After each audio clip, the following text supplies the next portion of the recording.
Well, joining me to go through the Sunday newspaper front pages is GB News presenter and former Defence Secretary Michael Portillo. Michael, good morning to you. Happy Easter. Happy Easter to you, Camilla. We have no eggs here, but we wouldn't be able to get through the news review if we were chomping on chocolate. So and perhaps we take Easter even more seriously than eggs. We do, indeed. Indeed we do. But let's try and have an excellent newspaper review this morning, and starting with, well, a very serious story on the front of the Telegraph. It's on the front of quite a few of the newspapers. This Easter truce that isn't really a truce at all, according to President Zelensky, hitting out at Vladimir Putin and saying, well, frankly, we're still under enemy fire, so nothing has changed. Yes, Putin auto-declared a 30-hour truce.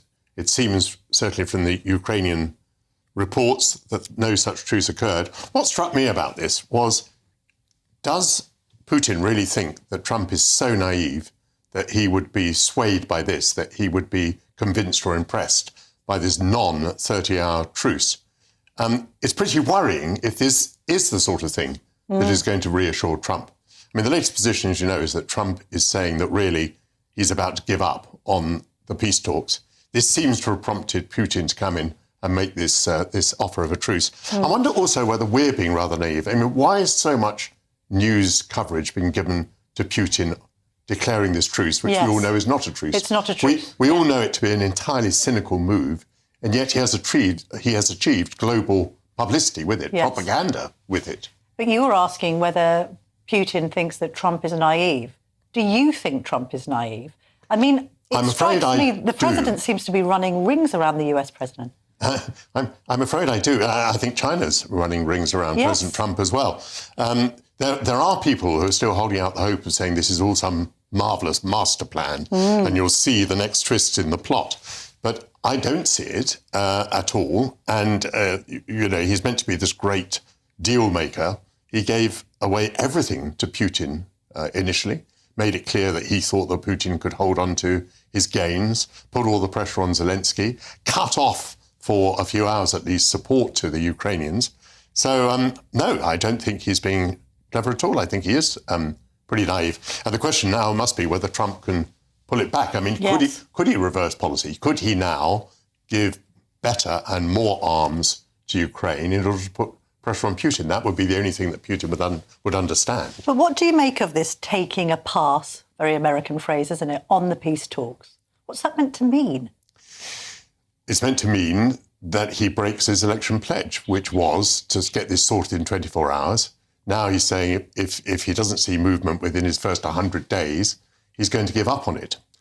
It's not clear to me whether this is a good thing or a bad thing. I mean, there are those who think that although the Russians are making some advances, that they're getting pretty exhausted one way or another by the war, and that actually, if the war goes on, that may not be a bad thing from the Ukrainian point of view. Yes. As I put it to Sir Richard Dearlove last week on my programme, former head of MI6, I said there is a danger here that the Americans are going to snatch defeat from the jaws of stalemate. Yes, that's a very good way of putting it. I mean, it might suit Zelensky, might also suit a Russian president who's been in power now since when? 1999, and is in no particular hurry to settle anything. Well, it's difficult for us to know what the pressures on him are. He's certainly losing a lot of soldiers. Should we move on to the story of the week, really, which is reflecting on the Supreme Court judgment? We've now got the Mail on Sunday claiming that there's a WhatsApp group that's been set up with Labour ministers basically saying, look, we want to defy this ruling.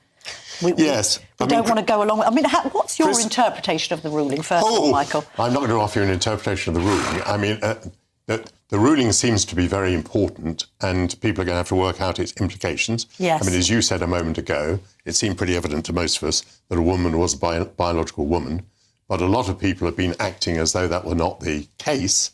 I mean, one of the examples given here, by the way, is that Mumsnet, the government withdrew advertising from Mumsnet because Mumsnet was thought to be... I'm going to say that they were biological realists. Yes. So Mumsnet were biological realists. So the government, in 2022, when there was a Conservative government, apparently withdrew its advertising. I mean, and one of the other stories, by the way, in the Sunday Times is how many threats have been made to the women who took the case to the Supreme Court. One of whom I'm going to be speaking to in just a moment, Susan Smith, And you might ask her, because it also reveals on the front page that they've also had a lot of supportive measures as well. But back to the WhatsApp group, I'm not sure what to make of this. I think Labour is very torn by this issue. So Keir Starmer has said nothing about the judgment whatsoever. The Mail on Sunday is quoting Chris Bryant, who's the Culture Minister. Yes. And he's been critical of Lady Faulkner. Lady Faulkner is the chair of the Equality and Human Rights Commission. And she seems, generally to have been a biological realist to me. Yes. And she's come in for a certain amount of flack. She seems to be criticised now by Chris Bryant. What did she say? She said that her interpretation was that trans women would not be able to use single-sex spaces for women and would not be able to compete in women's sport, which does seem pretty straightforward. That would seem to flow from the judgment. But Chris Bryant, Culture Minister, thinks not. Along with Angela Eagle and others, I believe. Using the internet without a VPN, a virtual private network, is a bit like taking to the road without car insurance. All it takes is one unlucky moment to cost you a lot of cash. This video's sponsor is Private Internet Access. They are the VPN to help keep you safe. Click the link in the description below to find out why over 30 million people have downloaded PIA to protect themselves online. A virtual private network is an app that hides your IP address and helps keep your data private. When you're browsing the internet at home, you give up a large amount of data to businesses, to shops, and indeed to social media giants too. Hackers have the ability to steal your personal data with ease, including sensitive information such as passwords, keystrokes, and even your personal photos. Private Internet Access helps protect your personal data by encrypting your internet connection to keep your data out of the hands of cyber criminals. And it's not just hackers either to be concerned about. Information can be censored too. When Canada passed their C-18 bill, social media giants decided to ban news content on their platforms. But PIA can protect your ability to consume the news and content you love. Private Internet Access is available for Windows users, Mac OS, Android, Linux, iOS, and you can use one PIA subscription to protect an unlimited amount of devices. And we've got a huge GB News discount for you too. Click the link in this video's description and you'll get a massive 83% off PIA. That's under £2 a month, the price of a coffee, and you'll get an extra 4 months completely free on top. Also, there's a 30-day money-back guarantee too.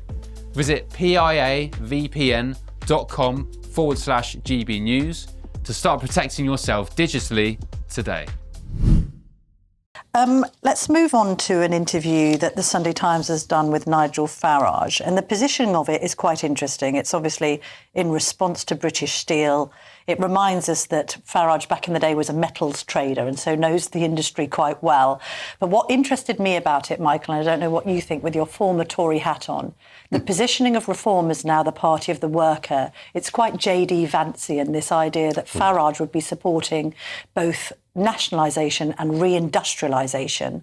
You've then got Kemi Badenoch, the opposition leader, sort of moving away from net zero, saying we're too reliant on China, Trumpian rhetoric. And then you've got Labour slightly at sixes and sevens over its we're the real party of the worker status. Well, absolutely. Historically, one thought of the working class vote as being Labour's. But clearly, it's actually quite a volatile vote. I mean, as recently as 2019, the red wall went Conservative. You might think the red wall went back to Labour, which it did, but you also know that Labour got fewer votes in 2024 than it had received in 2019. So it was not a particularly impressive recovery. And Labour does have real difficulties with the working class vote. Ed Miliband today is saying that they're going to double down on net zero. Net zero is not particularly popular with the working class vote. The abandonment of the inquiry into the rape gangs in the north of England, that doesn't go down well with the working class voter either. So I think Labour has problems with the working class vote and it's there to be grabbed. And certainly in these elections, Reform UK is going to have a good go at it. Interesting to me that Farage said the 1980s idea that it didn't matter where stuff was made anywhere in the world, that's gone.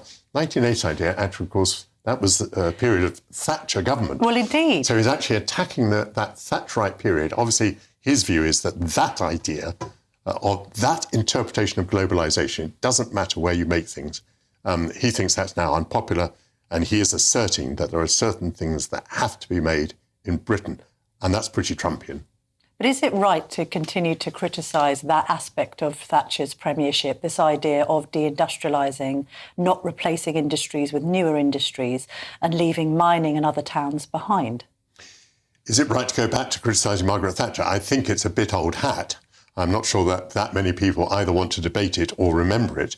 But the relevance is to today, and I think Farage is probably right, that there is a constituency that is very worried about the deindustrialisation of Britain and thinks that needs to stop. By the way, we haven't mentioned immigration, but there is an area where Labour has a real problem with the traditional working class vote, because as far as I can see, the government doesn't have a policy on immigration, doesn't have a policy on small boats. Effect Cooper's going to smash the gangs, apparently. Whether Farage, if he came to office, would do any better is a big question. Yes. But for the moment, he's saying the things that appeal to a lot of people. Let's move on to another theme of the week, really. Islamist terrorists exempt from sniffer dog jail search. Just explain that story. That's in The Sun on Sunday. We now know that in Franklin Prison, which is in County Durham, there is a special unit where Islamist prisoners are held. And when they return to their cells in certain circumstances, they will be searched, and dogs were used to sniff them to see whether they were carrying stuff anywhere on their body. They objected that it was against their religious sensitivities to be in close proximity to an animal, and it seems, therefore, that dogs are not being used in this unit. And there are those that are saying that the fear of being accused of racism is leading to decisions that put prison staff in danger. And that is certainly the view of the Prison Officers Association, the trade union. And I think this story is basically coming from the union.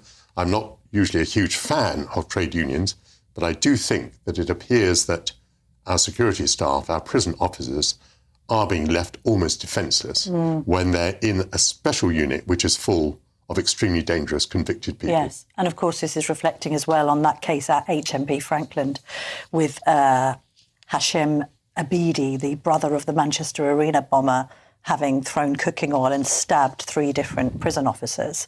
And then we move on to another story, which is in the Sunday Express. MP's grooming gang comments slammed. So this is an independent MP who has said what exactly, Michael? Ayub Khan is the independent MP for Birmingham Perry Bar. And a seat you once contested, you were telling me in the I contested back in the day. 1983, yes. Fairly unsuccessfully. He has talked about a grooming gang narrative which is being spread in order to sow division. Now, first of all, you use the word grooming gang. I think we ought to call them rape gangs. Yes. To be fair, I normally do. Yes. I suppose grooming is the catch-all, but it rather glosses over the more vile nature of the crimes. Well, absolutely. And let's face it, the rape gangs is not a narrative. It is a series of facts.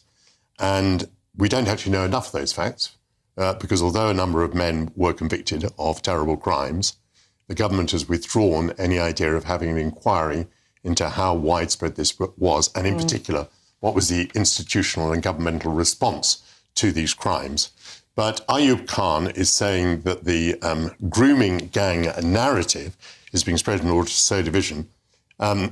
He's not actually, in as many words, denying that these things happen. But when you start talking about a narrative, yes. It's almost as though you're not accepting the facts of the matter. Yes. And the facts of the matter are there are a very large number of girls, underage girls, were raped by gangs in northern cities.